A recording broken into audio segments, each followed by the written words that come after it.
Captains of Industry is a game where 3 to 5 players compete in various commodities markets to dominate the economy. The player who gains the most market share by the end of the game wins. There are many ways to gain market share, including selling a good to another player, selling a good to the game, using certain advancements, dominating a sector of the economy at the end of an age, meeting the goal on a captain card, or having the most money at the end of the game. As this is a game about markets, it is important to understand how those markets function. There are 9 markets in the game, each of which can accept one or more of the game's 7 goods. Anytime a good is produced, it must immediately be placed into a corresponding market.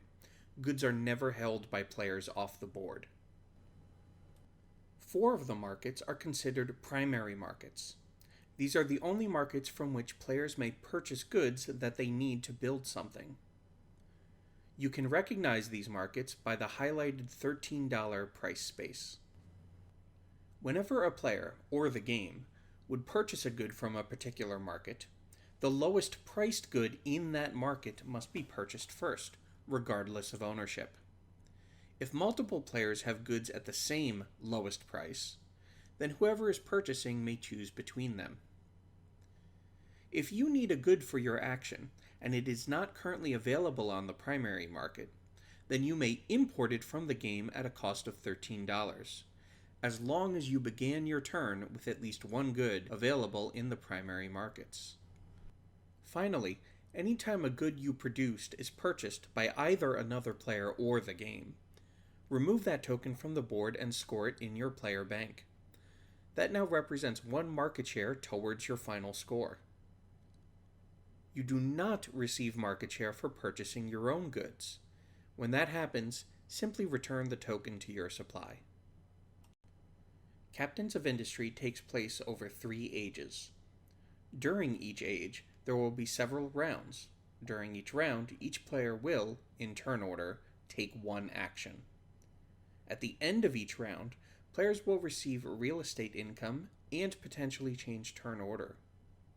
Finally, the March of Progress will occur, as cards are drawn from the progress deck to determine whether the age has ended or another round should begin.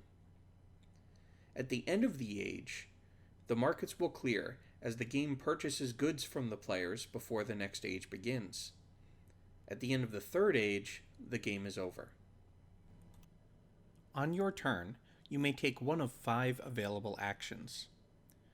Build or expand a facility, produce a good, purchase an advancement, draw a captain card, or build real estate.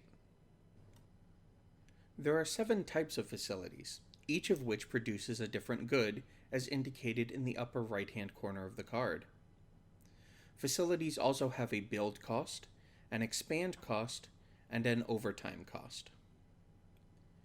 To build a facility that you do not already own, simply take the facility card and purchase the good indicated in the build cost. Some facilities do not contain a build cost. In that case, simply take the facility card and place it in front of you. When you build a facility, it immediately produces its good for free. Take one of your good tokens, place it in the corresponding market, and set a price for your goods in that market with your price marker. All of your goods within one market will have a single price. However, you can have different prices in each market you compete in. Within a market, multiple players may have their goods at the same price. You may not own more than one of a given type of facility. However, you may spend your action to expand one you already own. To expand your facility, take a look at the expansion cost, as indicated by all the icons along the bottom. You must purchase those goods from the primary markets, then take another copy of that facility and place it underneath your existing facility such that the rightmost icons show up. Your facility now immediately produces at its new level. In this case, this facility would produce 2 goods. Take a number of your goods tokens equal to the amount produced by your facility and place them into the corresponding markets. When producing more than one of a good, you may choose to split the goods up into multiple markets so long as all of those markets can accept that good. You may then alter the price set for your goods in any market in which you just added a goods token. Note that lumber, steel, and stone each have a secondary market with a lock icon on it. You may not place lumber, steel, or stone into these markets until you have purchased the advancement which unlocks that market for you. You may only expand a facility by 1 level on your turn. However, you may use subsequent turns to expand the facility further. In order to do so, you would now have to pay the expansion cost listed across all the cards as they are displayed. In the case of the farm, to expand it from level 2 to level 3 would cost 1 steel and 2 wood. To expand it from level 3 to level 4 would then cost 1 steel and 3 wood. If you wish to produce more of a good, but do not want to expand that facility, you may spend your turn's action producing with that facility. To do so, take a number of your goods tokens equal to the level of that facility and place them in the corresponding markets. If you wish, you may pay the overtime cost for your facility to double that amount. You may also spend your turn purchasing an advancement. Advancements give you one-shot, recurring, end of age, or end of game bonuses. There are 3 levels of advancements. The bottom level is always available. The middle level is available during the 2nd and 3rd age, and the top level is available only during the 3rd age. In addition, some advancements have precursors. To purchase an advancement, you must be in the correct age and own at least 1 direct precursor if there are any. Purchase research goods equal to what is shown on the advancement and place one of your tokens on the advancement to show you own it. Multiple players may own the same advancement, but one player may not purchase an advancement multiple times. After purchasing an advancement, you may, if you wish, reprice your goods in any market. Normally, you may only change your price in a market when you add goods to it. However, after purchasing an advancement, you may change any or all of your market prices if you wish. Another choice is to spend your turn drawing a captain card. You begin the game with 4 captain cards, each of which has different goals on it, which will give you a market share bonus at the end of the game if you accomplish them. However, after each age you must discard one of your captain cards. This means that you will end the game with 1 captain card unless you draw more. If you choose to draw a captain card, you may also, like purchasing an advancement, then reprice your goods in any market. Finally, you may spend your turn building real estate. There are 4 areas for real estate: commercial, residential, transportation, and industrial. Each area has 4 spots for real estate: bronze, silver, and 2 gold. When you wish to purchase real estate, you must select one of the areas and then build the lowest available level for that area. To build it, purchase the goods indicated in that space. Then, look through the deck of cards corresponding to that level of real estate and select the one you wish. Place it on that real estate spot, then place one of your player tokens on it. The cards for a given level of real estate will vary in terms of which demand icons they show, whether it be consumable, durable, or energy demand. You should select the demand icons which best correspond with the goods you wish to sell, as these demand icons will determine which goods the game purchases at the end of the age. For example, at the end of the age, for each C icon in the residential area, 1 good from this market will be purchased. For each D icon in the residential area, 1 good will be purchased from this market.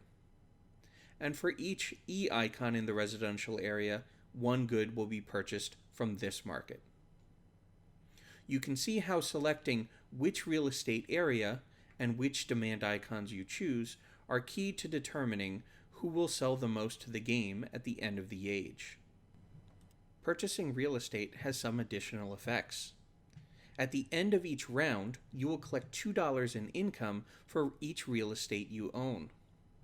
Additionally, at the end of the round in which you built real estate, you will move to the end in the player order track. This means that you will go later in the round and have the ability to react to other players' moves. If multiple players build real estate in the same round, they will all move to the end of the player order track, but in reverse order with respect to each other. Finally, when you build real estate, place a progress token on that card. At the end of the round, one progress token will be moved from any of the real estate spaces onto the progress chip track. Then, a number of cards from the progress deck will be drawn equal to the number of tokens on the progress track. Each city card drawn will be set aside. Each country card drawn will be shuffled back into the progress deck. Once all 6 city cards have been drawn, this indicates that the age has ended.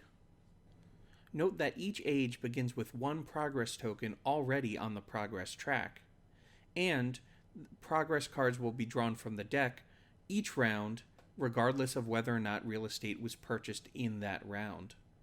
Therefore, cards will be drawn from the progress deck even in the very first round of an age. When an age ends, the following steps will occur: determine demand and discard excess goods, score sector domination bonuses, collect money and market share, score age end advancements, discard a captain card, and reset the progress deck and track. The first step is to determine demand and discard excess goods in each market. For each market, count the number of demand icons which affect that market. If there are more goods than demand, the excess will be discarded. The game always purchases the cheapest goods first. If 2 or more players have the same price in a market, the game will buy from them in sets until it has satisfied its demand. For example, this durables market has 6 demand. The red player has 1 good at $1. Blue and green each have 4 goods at $5, and yellow has 1 good at $10. Since the game purchases the cheapest goods first, red is safe. There is 5 demand remaining to satisfy. Since the game will buy in sets if multiple players have the same price, the game will have to buy 3 each from blue and green. Therefore, it will buy a total of 7 goods. Those 7 remain on the board for now. However, 1 good each from blue and green, as well as the 1 from yellow, are discarded from the board. Perform this task for each of the game's markets, except for the research market in the center of the board. Since the game never purchases from the research market, only players do, none of the goods in the research market will be discarded at the end of the age. They will carry over into the next age. Now that only the goods which will actually sell to the game are left on the board, it is time to score sector domination bonuses. For each sector of the game, consumables, durables, or energy, count up the total number of goods each player will sell. Whichever player sells the most goods within a single sector will score a 5-point bonus for that sector. In addition, whichever player has the most real estate combined will score 5 points for dominating real estate. If there is a tie for any domination bonus, no player receives it. Once sector domination bonuses have been scored, it is now time for players to collect money and market share for the goods they are selling to the game. Players should collect the money from the bank and place the goods tokens being sold into their player banks. If a player owns any age-end scoring advancements, he or she should place goods tokens equal to the amount they scored into their player bank. Each player should now choose a captain card to discard face down. These cards are shuffled and placed beneath the captain card deck. Finally, the progress deck should be shuffled back together, and the progress track should be cleared of all but one token. The next stage is now ready to begin. If the third age has just ended, it is now time for endgame scoring. Each player should total up the market share in his or her player bank, with each goods token being 1 market share, and each bonus token equaling 5. Players should add any market share from game end advancements, and any captain cards that they have remaining. Finally, the players with the most, second most, and third most money gain 20, 10, and 5 market share, respectively. The player with the most total market share wins the title of Captain of Industry.